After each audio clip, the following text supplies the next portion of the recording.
Hi church, well it's great to be with you again. It's a new week, so we're going to begin a new series called Praying Scripture.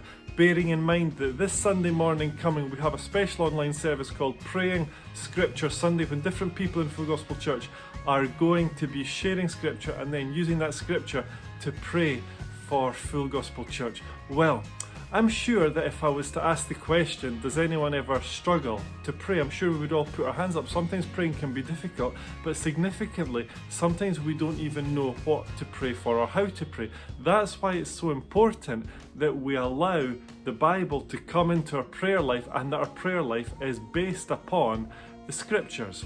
Now, today we're going to look at Colossians chapter 1, verse 9, and the title of the message is Praying for a Knowledge of God's Will. Now, if you look at Colossians chapter 1, verse 9, listen to Paul's prayer for the church. He says, "For this reason, since the day we heard about you, we have not stopped praying for you and asking God to fill you with the knowledge of His will." Paul was praying for this church that they would know the will of God.